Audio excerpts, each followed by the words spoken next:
You're listening to Pro Community, a Socius podcast, the show where online community meets business performance.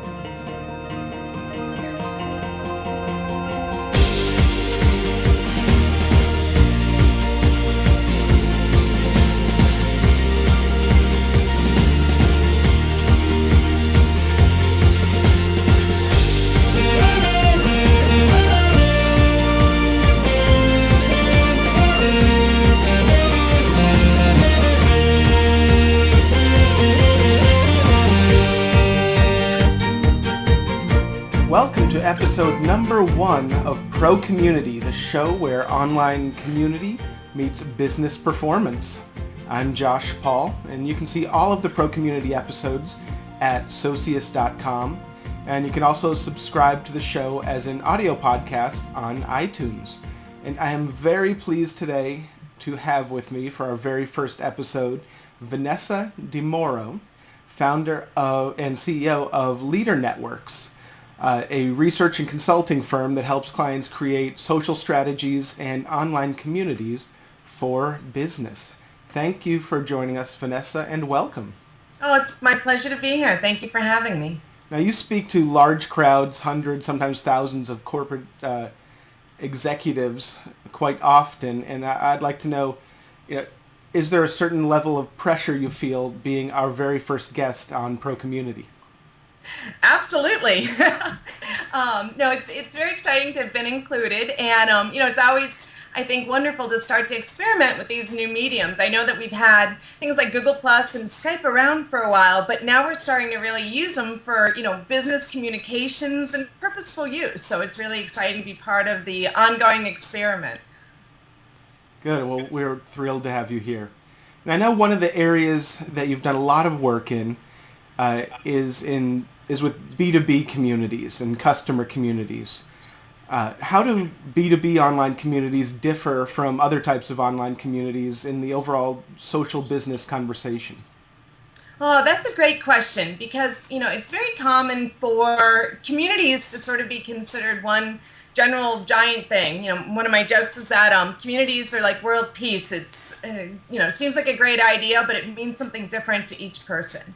And BtoB communities are pretty specific, and there are some differences between business and consumer communities. With business-to-business communities, some of the critical differentiators or things that are unique are that they often have a very defined audience. As a business-to-business is engaging with a specific audience, it might be a development group, it might be a leadership team, it might be executive council, or it might be a gathering around a topic or a subject matter expertise. You typically know your audience quite specifically.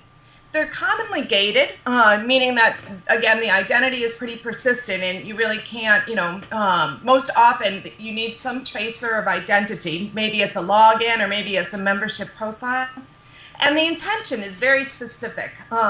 Usually it's around peer-to-peer exchanges and knowledge and information exchanges. It's usually not typically about marketing or broadcast, but really about bringing together a group to solve a common problem or to explore a topic in greater detail over a longer period of time. And those are some of the differences between business-to-business communities and consumer-facing communities. Those tend to be more sort of collaborate and evaporate. Perhaps you have a particular problem or issue that you come on, solve your printer problem, or maybe, research the best restaurant, and then maybe move on and maybe don't go back there until you face the same question again.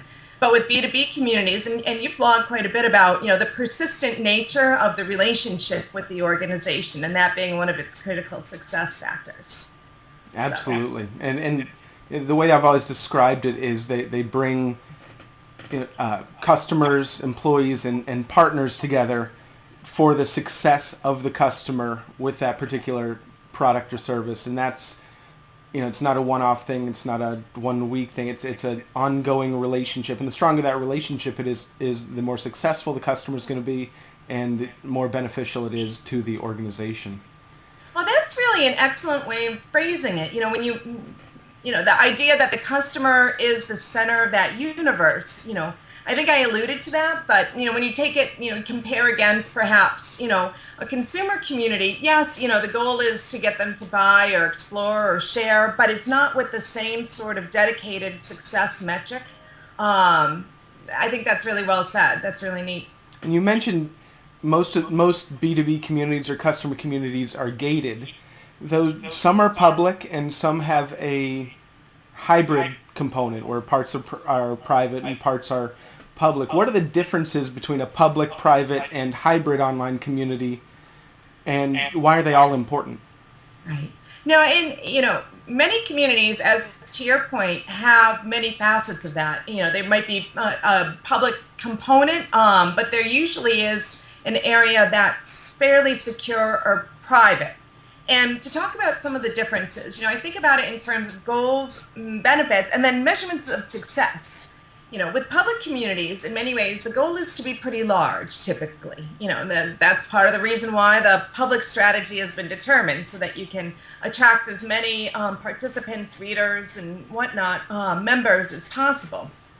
So in many ways, the need for it to be, or the desire for it to be public and large, really gets to market visibility and reach. So the ability to broadcast information, maybe help customers troubleshoot problems with products and services, learn about new offerings, things like that. And those benefits really, are around, getting market penetration. If I can get the message out there, you can help people solve problems more directly. And very often it's for cost reductions. We're seeing a lot of public communities, especially in the B2B space, emerge as a call center alternative.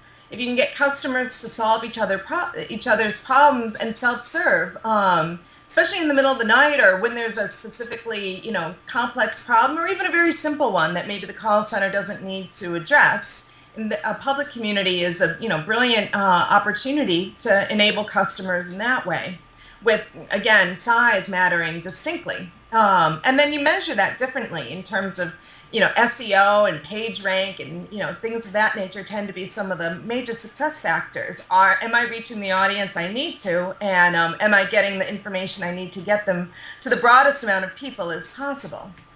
And with private communities, member intimacy tends to be the primary goal. And we see these a lot with organizations or even in the tiered function, but I'll talk about that in a moment, where an organization really wants to get closer to their customers. It could be an association, it could be a corporation, a not-for-profit, an NGO. It can take many faces, but here there's a long-standing relationship that wants to be furthered and a peer-peer desire to communicate. And you have more flexibility with the private communities in terms of the kind of information that you share with the members. You might be able to put up product roadmaps or have a fairly, open, transparent discussion about future directions of the organization, or solicit member feedback, or all sorts of things that you might not want to engage in a public forum because, it might be, co-creation and thinking with members about different topics. R&D, for example. And some of the biggest benefits that we see coming out of these types of communities is really speed to market. When organizations co-create with their customers, maybe get new ideas, do research and development, they're able to serve their market with products and services that their customers ask for directly. And that kind of directional privacy is really kind of important. And we find that the more senior the audience is in a community, the less likely they are to participate in a public forum. We built communities, everything from, the FBI to the legal markets to physicians, doctors, and it is fairly consistent that the more closed the profession or the more senior the audience, the less likely they are to engage, in the public space. And here, the metrics become less about public-facing things like clicks and views and page ranks, and a lot more centered on, customer renewals, net promoter scores, and customer intimacy values, product use increase, things of that nature. And then with hybrid communities, since, just to touch upon those are usually communities that have a public face, so you can optimize and get the benefits of the SEO and the sharing of the market information, but have an area where members, customers can log into and have those private discussions and access private information. So it takes many different forms. And, it's most of the software, the majority of the software is geared towards, one of these models or the other. And it's, quite a find to be able to surface a tool that enables both. You mentioned some of the goals that companies achieve using online communities and B2B communities. Uh, we've always broken it out into kind of the marketing and sales categories. We're creating brand advocates, increasing your prospect to close ratio, decreasing the sales cycle. Then there's the customer support, customer retention, customer satisfaction aspect, and then the product management and product innovation category. So those three areas that we see companies and membership organizations getting the most benefit. And so you're an expert in B2B communities and B2B social business. In what capacity do B2B companies use online communities within those three categories or beyond those three categories? Do you see something larger or coming down the pike that extends beyond those boundaries? Yeah, it's been an interesting journey. Recent research, I think it was ITSMA, revealed that about 47% of all B2B organizations are thinking about or have an online community to service their customers. And we're starting to see a big shift. I'd be curious to see what your experience is too, because we're, in the same space in many ways. But we're seeing more organizations starting to think about the impact of the community data on their core operations. They started out as marketing channels in many ways and brand development opportunities, brand awareness opportunities, your first bucket. But it's the second and third bucket where we see that they're more likely to be able to determine the ROI and see the return for the effort. So, impacting some of the core operations tends to be, we're starting to pick up more frequently. What do you see? What do you think? I'm seeing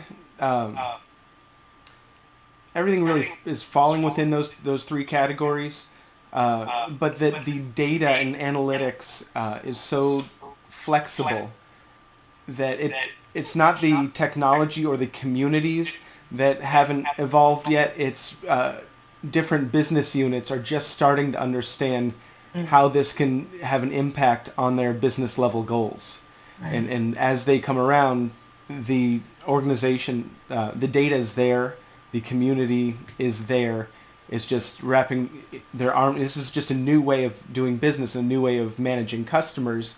And a lot of even large organizations can only handle certain initiatives, certain number of initiatives at one time. We also see a lot of companies are focused on internal communities, employee collaboration, and employee productivity, and small companies, mainly large companies, are focused on that because they have the numbers. Do you think marketers and support executives and product managers, people with kind of external facing responsibilities, customer-facing responsibilities, do they get community, or are they starting to? Where are they on that life cycle of understanding? Oh, absolutely. And, your point earlier about the metrics was really, it dovetails pretty directly into the executive level understanding of the value communities can sometimes bring to the organizations. Because up until recently, we didn't have the analytics and a lot of the computing power to be able to mine the data and surface trends from the community participation. So in many ways, a lot of organizations fell back upon counting that which they could count. So, this must be successful because, 427,000 people liked it. But did it lead to sales? Did it increase the footprint within the organization? Did it, help the member feel a greater connectedness or intimacy with the organization? We didn't know. But now that both the analytical power are there, with a lot of the tools before us, but more importantly, organizations are being socialized to starting to understand that unstructured data, those that can be surfaced from the discussions, from the exchanges online, are just as powerful and useful in this larger social business context, and can help when organizations mine both the structured and unstructured data. They can surface trends and see returns, and even identify whether the customer was positively or negatively impacted through their participation in the community. So that's where the communities are starting to be more strategic within the organizations. The combination of the data and the skill sets to mine the data and leverage it in appropriate ways, that is starting to raise community into the awareness of the strategy executives and product and development, and even R&D for that matter. And it's moving out of sort of the only a marketing activity into many other areas of the organization as well. I think what you said about the unstructured data is a really valuable point. I have a background in product management and product strategy, and every organization that I've worked with has pretty much relied on surveys, and that the data that you can bring back, the better process is to start with interviews and getting that qualitative unstructured data. You get a lot richer feedback about your product, even though you're getting fewer responses. The data within that unstructured feedback is a lot of times a lot more valuable, especially when you're starting out, starting to gather data and figuring out the direction that you need to ask further questions is really important. We'd start with interviews and then process those interviews and turn those into surveys to confirm that data, rather than starting with surveys. And that applies within communities and analyzing that unstructured data as well. Oh gosh, one great example that comes to mind to sort of riff off that beat was even as early as, I think it was 1997, I was running a large online community for Cambridge technology partners called Cambridge Information Network. So we had about 10,000 CIOs from larger organizations as part of this community. And they started sharing information about this problem that they were starting to have. It was the year 2000 problem, but we knew that there was an issue with the numbers. And they kept talking about the number conversion, some of the issues that they were going to have in the client server environment. It didn't have a name for it, but through word of mouth, everyone became pretty poignantly aware that not only would they have to slash their innovation budgets, but they needed to address this burgeoning problem. And we also learned that even though a lot of hoopla was around the year 2K problem, it was 9999, said the CIOs, that was really the problem, not in year 2K. Those set of numbers, while it was not as evangelized in the popular media because it wasn't as sexy, was more important. So we were able to mine those data and share with the larger organization, which was a system integrator, that, hey, your buyers, our members, are going to have this problem soon. Not only are they cutting expenditures, but gosh, they need a little bit of help. So we were able to solve their problem and roll out a new service to CIOs in the way that they wanted it, as defined by them before names were made and trends were identified. So that's just one simple example of how an ear to the ground can become a win-win for everybody, with the members at the center. It's a great example, and I think we're just at the beginning of senior strategists and senior management beginning to understand how getting better market-driven data can impact profitability, and how the roles that communities play in collecting that data and validating that data. So let's dive into the trenches for a second and talk about process. There's a lot of decisions that are made when you're planning an online community or online customer community, and much of the community's success rides on making the right decision for that specific organization. So how do you take a company from understanding that they need an online community to developing and launching an online community that's going to have an impact on their bottom line? What does that process look like? All right. Well, our starting point is to assume they may or may not need an online community.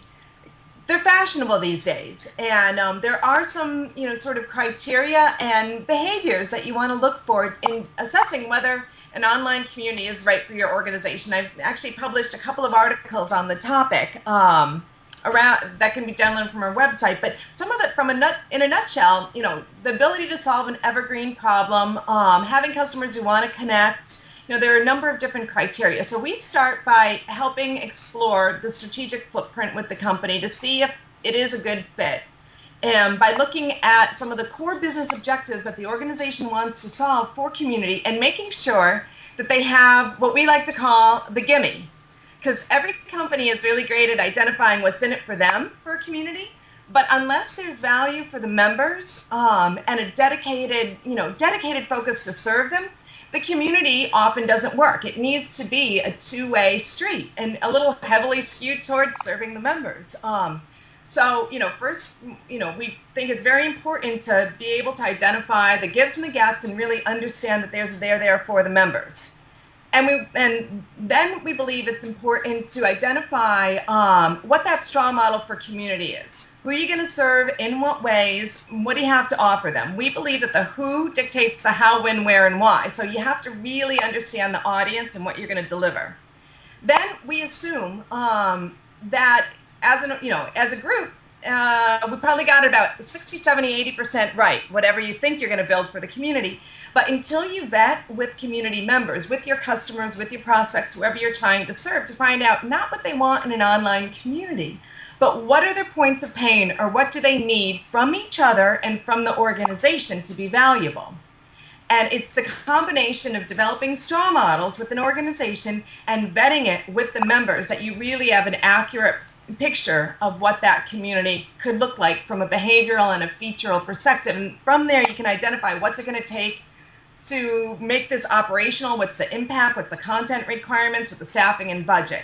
But really identifying what you think is the value proposition and checking it with members, because unlike consumer communities, and we talked about this a little bit in the beginning, business-to-business communities need to take away pain or solve people's needs in order to be well used. And you have to get that equation absolutely perfect, or else the rest doesn't follow as suit. People don't use it, they don't value it, they don't want to spend their time there. So that's a critical nut to solve. And then, of course, finding the right software and then rolling out in a phased way.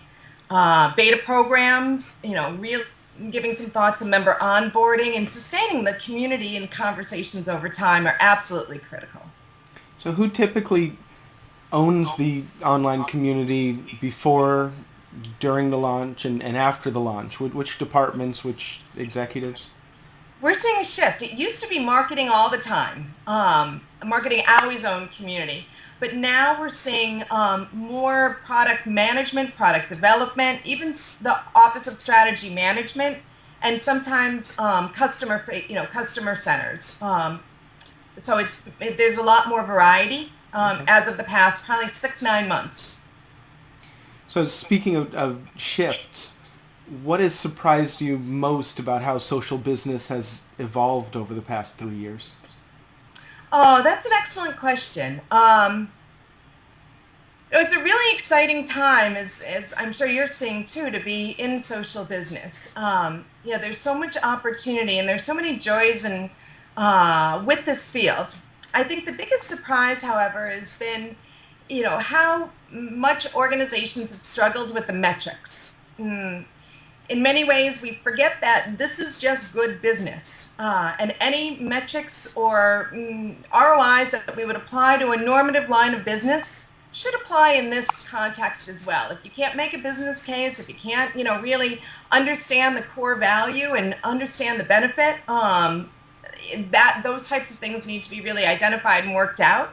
And I guess in a lot of ways, because the tools are free, people perceive them to be free, and in many ways, young people are leading the charter. It's easy to forget that this is a business and can have enormous returns for an organization, but it is not dabbling in tools. It really has strategic value and returns for an organization, and should be taken with strong degree of seriousness. I like what you said about, really making sure that the core of good business, or the core of social business, is helping people and helping them succeed with your products and services, helping them succeed in their jobs. And if you don't get that right, the rest of it kind of falls apart. Bringing it back to metrics for a second, you've done a lot to help large organizations better understand online community metrics. What are some of the big mistakes that people make, and how can organizations avoid them?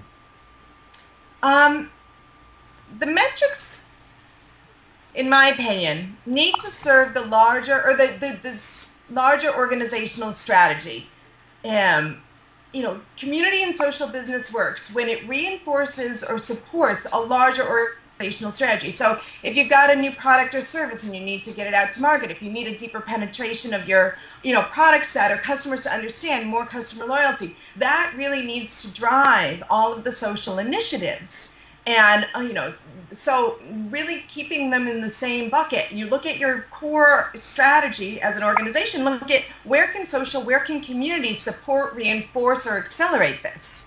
That's, I think, one of the most important things that, we try to teach and try to work with organizations to understand. It's not about clicks, likes, and, thumbs up if they're not traceable to supporting the larger goal. So putting it in context is really important. That makes a lot of sense. It's just like any other business initiative in that regard. So I have one last question for you, Vanessa. So it's evident that, to many business people, that communities can unlock, an enormous amount of, potential, performance, and profit in many areas across an organization. However, many people are not focused on that trend for any number of reasons. So if you were speaking to a room full of executives, as you do often, what is the one thing that you would want them to understand about online communities? That it's not about, we've talked a lot about the business and the metrics and things like that. At the end of the day, you have to serve the members. The members are the most important part of the equation. And, when I think about online communities, the image that is very evocative in my mind, and the communities that I've run that have been most successful, are really designed as membership organizations where, processes, activities, things that work in the face world. If you have a customer event, for example, that happens in person, there's an opportunity to extend that into the online community and, use the members, support the members in before, during, and after activities.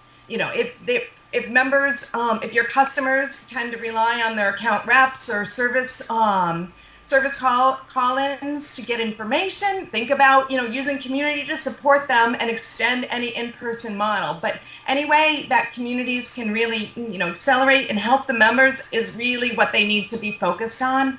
The technology, the tools, a lot of the metrics, they're important as well too. But keep the member at the center and support them maniacally to reap the value and yield the returns that you're looking for everyone. So it's interesting that that's not a social business concept. It's just good business, like you said. Well, Vanessa, I want to thank you for sharing your insight and experience today, and I hope we can do this again sometime. Me too. Before we go, can you tell people where they can find you on the web? My blog is, blog.leadernetworks.com, and our website is leadernetworks.com with an S. And there's an active download section. We have a ton of research. We do quite a bit of research and case studies and things like that to help service the industry. So there's a sort of a mini library of sorts that might help, current and future community builders, have metrics and processes and frameworks and case studies and stuff. So go shopping, enjoy. And thank you for having me. Well, thank you. And as always, you can see all of the Pro Community episodes at socius.com. You can also subscribe to this as an audio podcast on iTunes, where good reviews and 4-star ratings are appreciated if you heard what you liked today. No, if you liked what you heard today. And Vanessa, I want to thank you once again and wish you a great day. You too.